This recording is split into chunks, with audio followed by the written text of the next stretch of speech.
ये हादसा वो है जो सुनाए नहीं जाते। कुछ हादसा जो निकले अम्मा की तलाश में, कुछ हादसा जो निकले अम्मा की तलाश में, किसने पता बता दिया मेरे मकान का। अजीज सामियान, जदीद फैशन की हर करीब चमक दमक ने लोगों को गुमराह कर दिया है। अमेरिका और यूरोप से आने वाले उड़िया लिबास को आंखें बंद करके बड़े ही कपड़े के साथ पहना जाता है। उसको शरीयत की कसौटी पे रखकर उसका इंतखाब नहीं किया जाता। औरतों ने अपने कपड़े चुस्त और तंग कर लिए, बालों को तराश लिए, मर्दों की तरह बाल रखने लगे और मेरे शहर के चुस्त लिबास को जेब बंद कर लिए, एरिया ऊंची कर ली ताकि दूर तक नजर आए। हया की चादर फाड़ डाली, शर्म का पर्दा उतार कर पैंट शर्ट जिगर चुस्त लिबास को जेब बंद करके इस तरह पहचान अंगेज चलती है कि उनके पास से गुजरने वाले बदनसीबों का दिल व दिमाग से लग उठता है। तब तक की जो माँ बहनें कुरान मजीद और अहादीस के मुज़ाकरे में अपना टाइम पास करते नजर आती थी, आज मेरी माँ बहनें होटलों और सेवाखानों को आबाद करते नजर आ रही है। कल तक जिन माँ बहनों की वजह से मस्जिदें और मदरसे आबाद नजर आया करते थे, आबाद होने का जरिया थी, आज वही औरतें सीधे माहौल और ठोकरों को आबाद करते नजर आ रही है। कल तक जिन माँ और बहनों की वजह से कल्पना की जो बहुएं मगरबी तहजीब को कयामत समझती थी, आज वही बहुएं मगरबी तहजीब से मुतासिर नजर आती है। क्यों क्यों मेरी माँ बहनें, आपने ऐसी हालत क्यों बना दी? तुम्हारे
जहन्नम बना ले। हजरत उमामा से मरवी है कि रसूलुल्लाह सल्लल्लाहु अलैहि वसल्लम से एक शख्स ने कहा कि या रसूलुल्लाह सल्लल्लाहु अलैहि वसल्लम, मा हक़्क़ुल वालिदैन, वालिदैन का हक क्या है? सुनो मेरे नबी का जवाब तो सुनो। मेरे नबी ने फरमाया हुमा जन्नतुका व नारुका, कि वही तेरी जन्नत है और वही तेरी जहन्नम। यानी अगर कोई शख्स, हदीस शरीफ का मतलब ये हुआ कि अगर कोई शख्स अपने वालिदैन के साथ इज्जत करता है, उनकी फरमाबरदारी करता है, उनकी इताअत को बजा लाता है, तो वो अपना ठिकाना जन्नत बना ले। और अगर कोई उनके साथ ऊंची जोर से बोले, उनके साथ घिनौनी नामक की हरकत करे, तो अपना ठिकाना जहन्नम बना ले। इसी तरह मैं वालिदैन के लिए भी कहना चाहूंगी कि वो अपने औलाद के हक में हर वक्त हर खैर की दुआ करते रहे, उनके हक में हर वक्त खैर ही खैर सोचे, क्योंकि दीन पर में एक ऐसा लम्हा, एक ऐसी घड़ी होती है जिसमें अल्लाह तबारक व तआला दुआ कबूल करते हैं, जिसमें बंदों की दुआ कबूल होती है। इसलिए हमारे होठों में, हमारे लफ्जों में, हमारे उठने में, बैठने में हर वक्त सुभान अल्लाह, अल्हम्दुलिल्लाह, अल्लाह अकबर का जिक्र लगा रहे। और औलाद के हक में हर वक्त दुआ करे।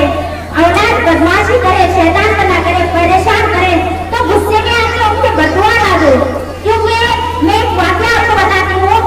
एक औरत थी, उसका एक ही लड़का था, वो हाफिज़ कुरान बना। जब वो बचपन में अपनी माँ को परेशान किया तो उसकी माँ हर वक्त उसे कहा करती थी कि कब मेरा एक्सीडेंट हो जाए और मेरी खबर सुन, कब मेरा एक्सीडेंट हो जाए और मैं खबर सुन। जब वो हाफिज़ कुरान बन गया, जवान हुआ, तब जाके अचानक कहीं गया समझ को और एक्सीडेंट हो गई। अब वो चारों बता रोने लगी, तो औरतों ने उससे कहा कि देखो तुम बचपन में उसको बददुआ दिया करती थी और अब जाके कबूल हो गई। इसीलिए अल्लाह तबारक व तआला कहते हैं कि जब दुआ मांगो मैं उसी वक्त कबूल नहीं करता।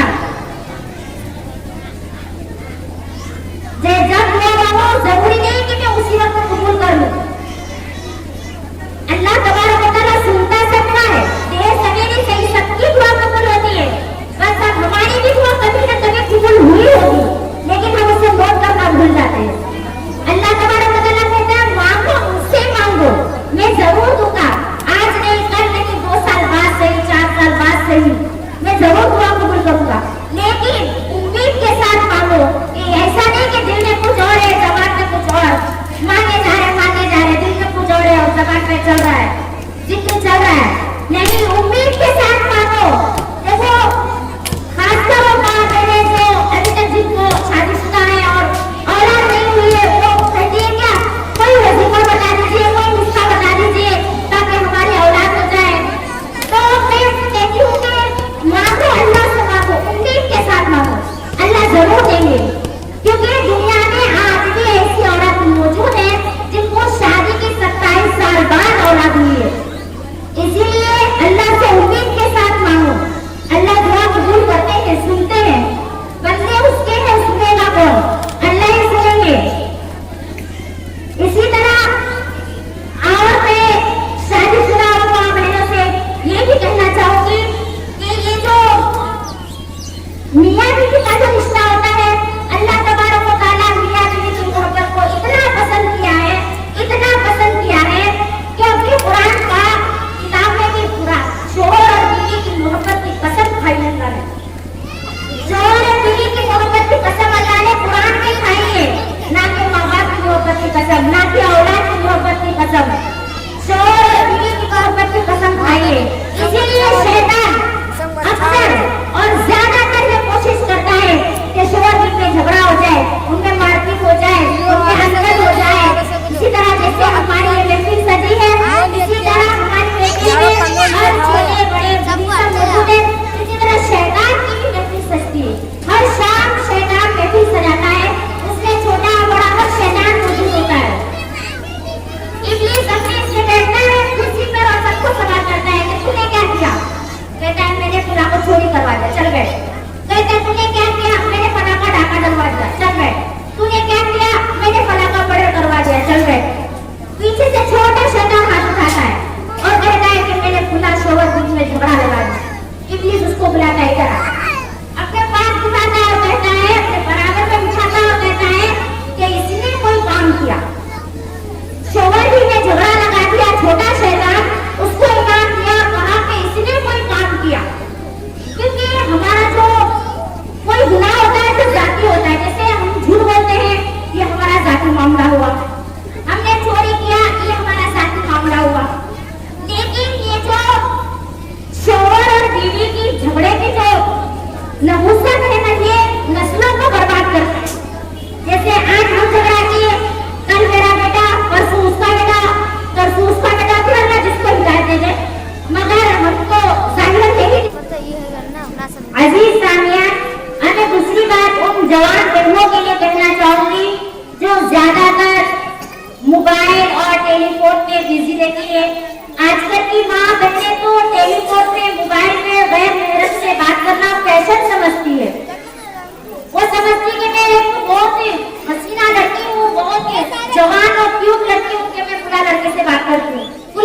बेटी दौड़ती है, इस पर किसी को एतराज नहीं होता है।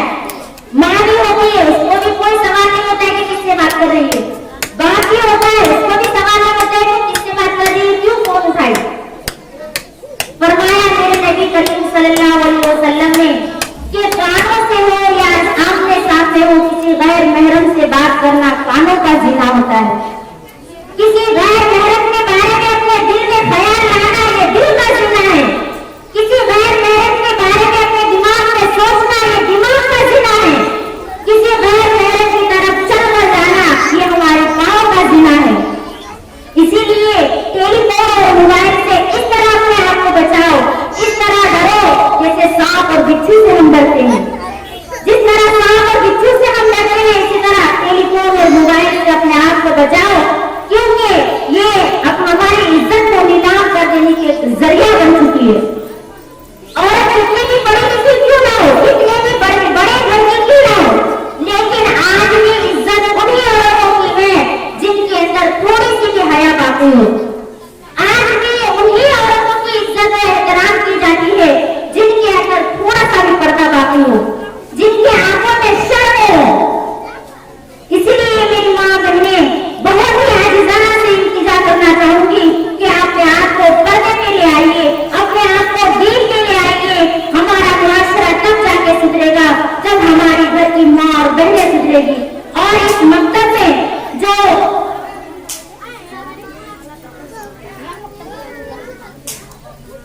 हजरत मौलाना तौफीक साहब यहाँ मकतब चला रहे हैं, सुनकर बहुत खुशी हुई माशाअल्लाह। तो हमारे इस एरिया में जो मकतब खोले हैं हजरत मौलाना तौफीक साहब ने, तो हम माँ बहनों को चाहिए कि इस मकतब में ज्यादा से ज्यादा हिस्सा लें, क्योंकि देखो मर्द पड़ा और मर्द पड़ा, औरत पड़ी खानदान पढ़ लिया। एक मर्द अगर पढ़ता है तो उससे एक ही मर्द सुधर सकता है, लेकिन अगर एक औरत पढ़ लेती है तो उससे सारा खानदान सुधर सकता है। उसके साथ दो खानदान जुड़े रहते हैं। जब वो कुंवारी होती है तो अपने माँ बाप का घर, जब शादी होती है तो उसके सर पे ससुराल, यानी दो खानदानों का बोझ उसके सर पे आ जाता है। इसीलिए मेरी माँ बहने से कहना चाहूंगी कि हजरत मौलाना ने जो यहाँ पर, मौलाना तौफीक साहब ने जो यहाँ पर मकतब खोले हैं, तो उसमें आप अपने बच्चों को जरूर दाखिला दिलाएं और उसमें जरूर तालीम हासिल कराएं, तब जाके हमारा दिन सुधरेगा, हमारे गांव समाज हमारा मुआशरा बचेगा। बस अब इन्हीं चंद बातों पर मैं अपनी बात को खत्म करना चाहती हूँ। हमारा तौफीक माशाअल्लाह।